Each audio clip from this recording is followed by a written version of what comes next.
lakas ho ng pag-ulan na nararanasan namin ngayon dito sa Barangay Piñahan sa Quezon City. At ang mga pag-ulang nararanasan ay sinyalis po na tapos na ang tag-araw. At sabi nga po ng Pag-asa, posible magkaroon ho tayo ng La Nina ngayong taon na ito. At posible rin na mas maraming bagyo o pag-ulan ang maranasan natin ngayong taon 2010.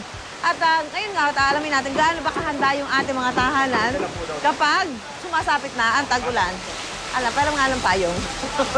Yan, ha? Kikita ho ninyo ngayon. Papasukin natin yung isang bahay dito. Teka, baha. Ayan. Yan, ha? Alamin ho natin kung ano yung mga palatandaan na ang isang bahay ay hindi pa handa sa tag-ulan. Gaya ho nung nakikita nyo ngayon, itong mga bahay ito, may nakikita yun, yung kisame, yung kanilang dingding, yung mga alulod, ayan, ha? Yung bubong, ayan. Aalamin ho natin kung ano yung mga palatandaan na ito ay kailangan na nating i-repair, kailangan ng ayusin dahil nga ho, tag-ulan, ha? Kailangan ho nating i-check yung loob ng ating mga bahay kung ito ay handa na para sa malakas na pagbuhos ng ulan ngayong dumarating na ang mga pag-ulan dahil nga po mukhang tapos na ang napakatinding init ng panahon. So magbibigay ho kami sa inyo ng mga tips kung paano kukumpunihin yung mga parte ng bahay natin na kailangan maging pananggalang natin sa napakalakas na pagbuhos ng ulan na maaari nating maranasan sa mga panahon na ito, di ba?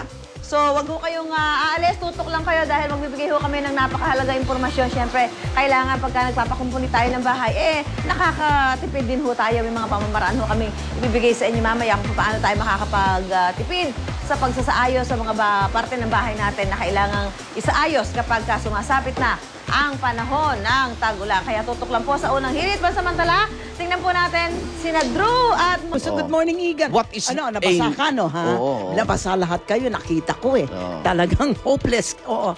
Well, At punta na natin ang ating morning katsikahan na si Luan D para sa latest showbiz news. Luan. Thanks, Igan. Crystal Bowersox masaya sa kanyang naging experience sa American Idol Season 9. Yan ay kahit hindi niya nasungkit ang American Idol title. Wala rin daw siyang bitterness na nararamdaman sa kanyang nakalaban sa finals na si Lady Wise. Sa ngayon, excited na si Crystal sa paggawa ng kanyang first album. Gayon din sa American Idol Summer Tour na sisimulan sa July 1. Ito sa Barangay Piñahan, Quezon City, umulan. Medyo tumilat-tila na ho ngayon. At yan ang sinasabi natin. Dapat handa tayo pag tag-ulan na para yung mga pagbaha, yan, ha? Yung pagtaas ng tubig, protektado yung ating mga bahay. So, ngayon po, ay magbibigay kami sa inyo ng mga tips kung paano ho ba natin mahanda ang mga bahay natin kapag sumapit na ang tag-ulan. At andito pala si Architect, ha? Dahil yung bahay na ito, mukhang maraming kailangan. Architect, alika dito sa Architect Ariel Tolentino po ng Quezon City Engineering Department. Ano ba yung bahay na to? Ano ba ang kailangan ayusin po? Kailangan na nating palitan ng kisame ito. Ay, bakit po? Kasi medyo...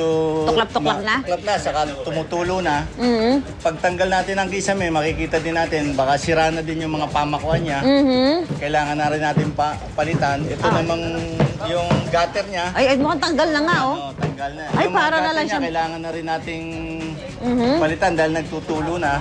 Oo, so pag nakita mo, Architect, na ganyan na, parang papel na yung kisame mo, dapat palitan mo na. Dapat palitan na. Malambot na ito. Alright mga kapuso, samantala sa pagbuhos po ng ulan, ano na kaya ang naging sitwasyon ng trapiko sa iba't ibang kalsada sa Metro Manila? Eto po, silipin na po natin ngayon. Lalo na po itong mga lugar na binaha po, alamin natin kung saan-saan po yan. Silipin po natin ang lagay ng trapiko sa iba't ibang kalsada. Katit pa rin na ating reyna ng kalsada na si Love New Bear. I love!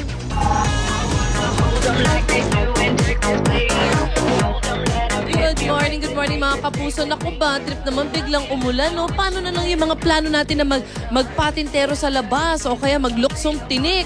Aba, don't worry guys, huwag kayo magpasira ng mood. Mag-Jackstone, di ba, Arn? Tama si Arn at marami pa bukod sa Jackstone na pwede natin gawin habang tayo ay nasa loob ng bahay. Sa bagay, Arn, meron pa tayong ilang araw pa bago magpasukan yung mga bata, di ba?